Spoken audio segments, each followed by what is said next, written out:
nouvelle page du combat s'ouvre.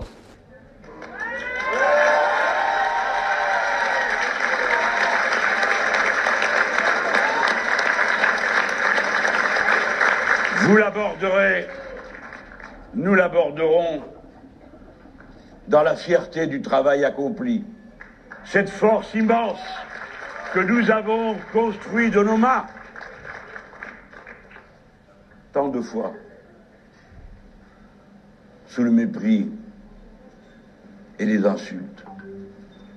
Mais elle est là. Et pour chaque étape, elle est là. Si vous décidez de la préserver, de l'entourer, comme vous l'avez fait jusqu'à cette heure en dépit de tout. Ce matin, il faisait beau à Marseille. Sur la mer fuyante, les rayons du soleil bondissaient d'une vague à l'autre.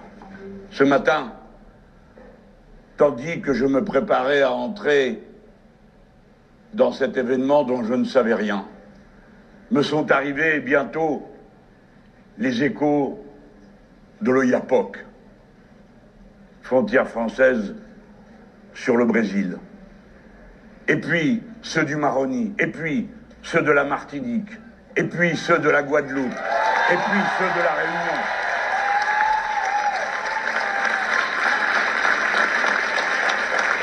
Qui dès le premier tour, m'élisaient pour leur président. Et j'ai vu dans leurs décisions ce qu'elles signifiaient pleinement et entièrement. L'état dans lequel se trouve la patrie et son peuple sur tous les points du territoire, un état d'exaspération et le sentiment d'être entré dans un état d'urgence écologique, sociale, et maintenant, encore une fois, nous le voyons ce soir, un état d'urgence politique. Car le tableau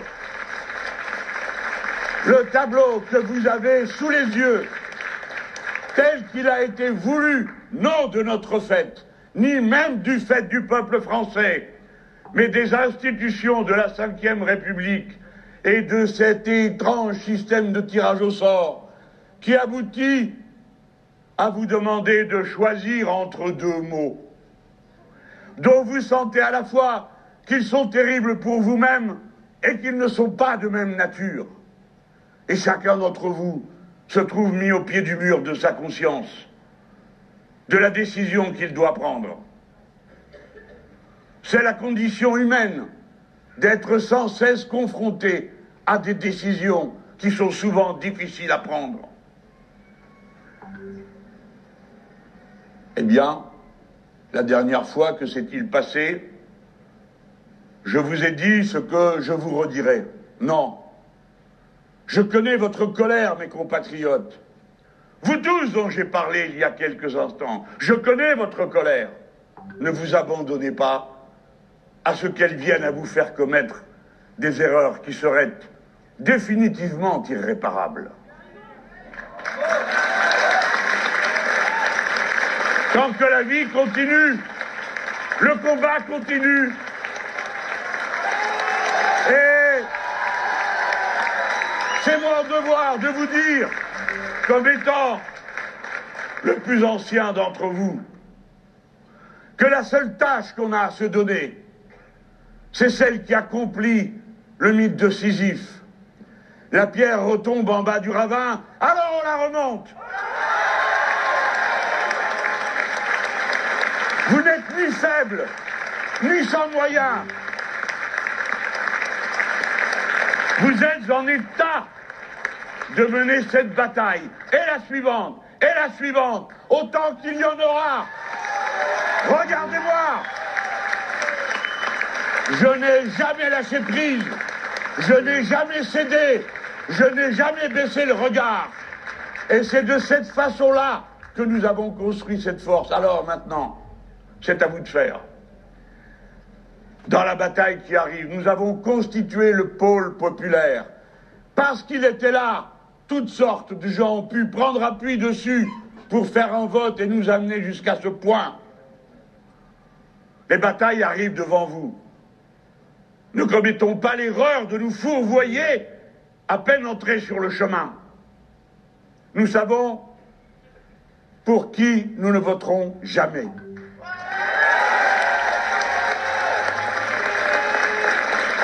Et pour le reste,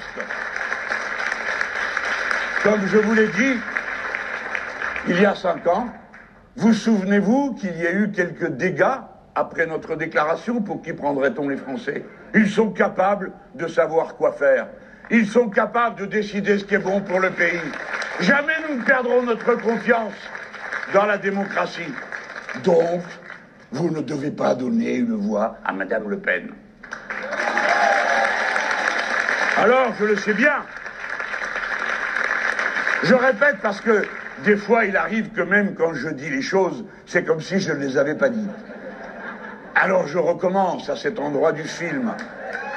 Il ne faut pas donner une seule voix à Madame Le Pen. Il ne faut pas donner une seule voix à Madame Le Pen. Il ne faut pas donner une seule voix à Madame Le Pen. Voilà, je crois que le message pour cette partie a été entendu. Alors maintenant, qu'allons-nous faire? On va ouvrir la page et les 310 000 personnes qui m'ont parrainé donneront leur point de vue. Ceci posé, ne nous cachons pas la violence de la déception. La violence de la déception, elle est d'abord en pensant à tout ce qui aurait été entrepris et qui ne le sera pas. Et ceci, plus que le reste, me cuit. Ce que je me préparais à faire, ce que je croyais immédiatement à portée de main, les belles équipes dont nous disposons et qui étaient prêtes à se déployer pour assumer toutes les tâches qu'il y avait à assumer. Oui, c'est une déception. Mais en même temps, comment se cacher, je suis comme vous, entre les deux, comment se cacher aussi la fierté du travail accompli? Le pôle populaire existe. Si nous n'y étions pas, que resterait-il? Qu'aurions-nous? Rien. Et nous avons construit cette force.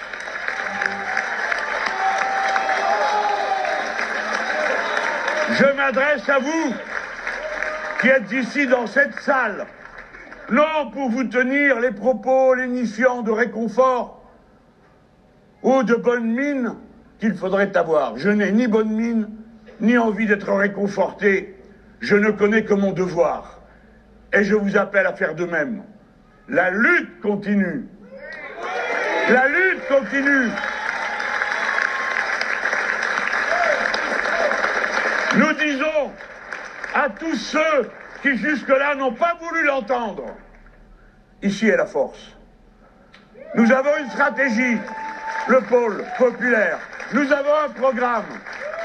Nous avons devant nous d'autres élections. Nous tiendrons à chaque étape notre rang. Réfléchissez-y. Alors, bien sûr, les plus jeunes vont me dire, eh bien, on n'y est encore pas arrivé. C'est pas loin, hein? Faites mieux. Merci.